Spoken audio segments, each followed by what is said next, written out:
there is something to discuss in the context of security and the possible large-scale missile strike by Russia that is being prepared. As you can see, this has been in preparation for quite some time.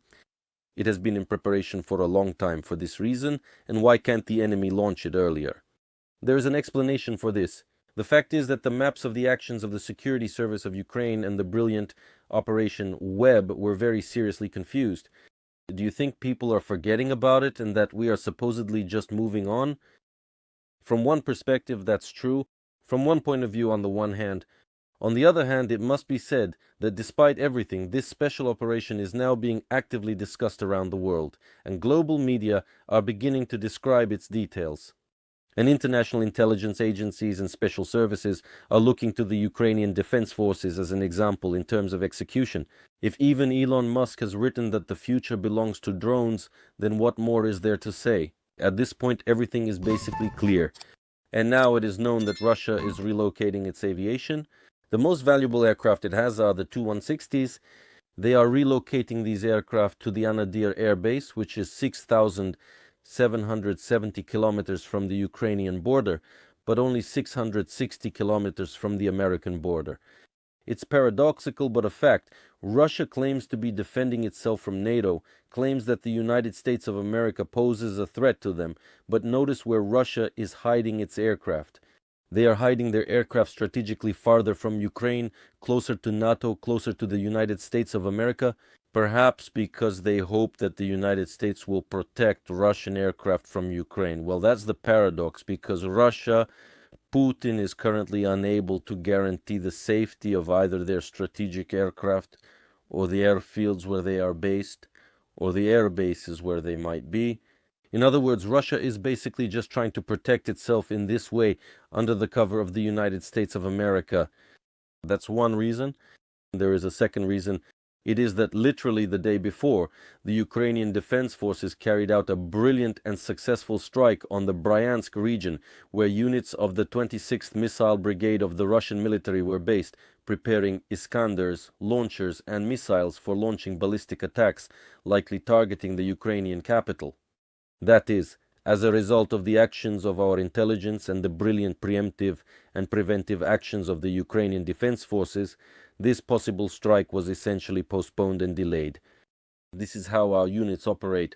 And this is very important, because the issue here is not only whether Putin wants to strike. He does want to, but does he have the capability, does he have the opportunity to respond urgently? We can state that after Operation Web, which took place on June 1st, it seemed that a missile strike was imminent.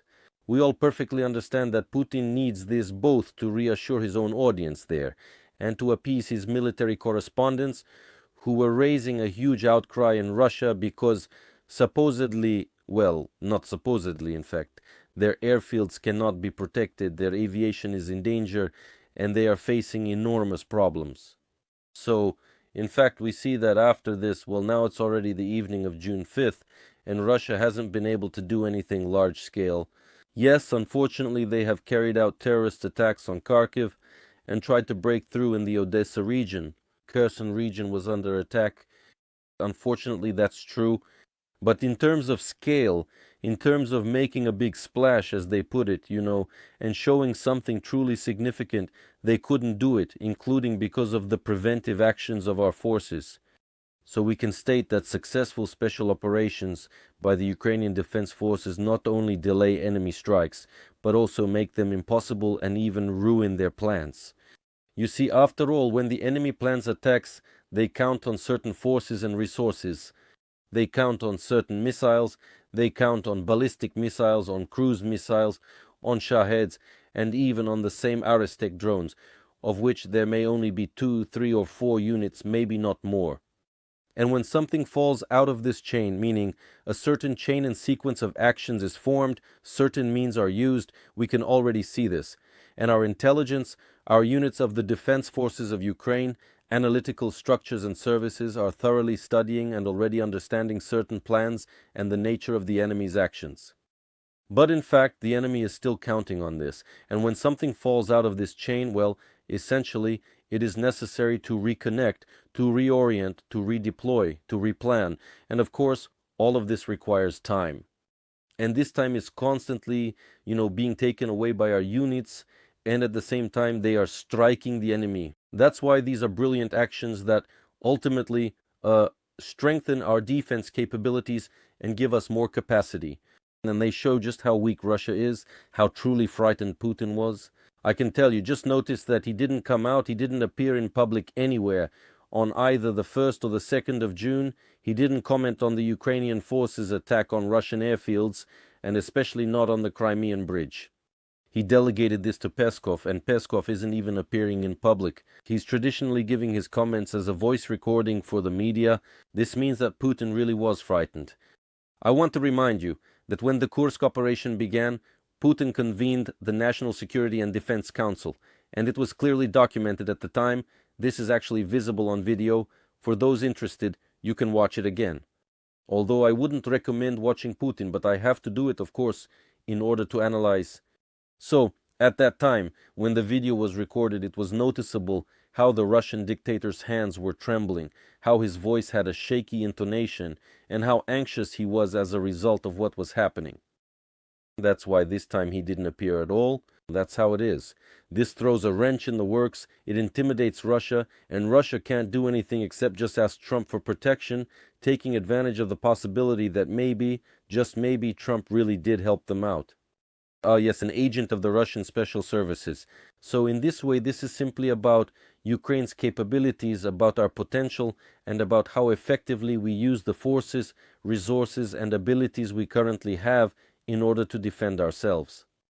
At the same time, you know that there is a warning from Ukrainian military intelligence which states that despite successful strikes on Russian airfields and air bases, they still have certain missile stockpiles, continue to produce and accumulate them, especially the particularly threatening Iskander M and Iskander K ballistic missiles, as well as those that the enemy is bringing in from North Korea.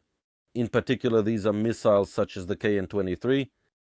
Therefore, it is clear that Russia is still preparing a missile and drone strike, a large-scale attack. There is information from my sources, and not only mine, that the enemy may resort to this in the near future.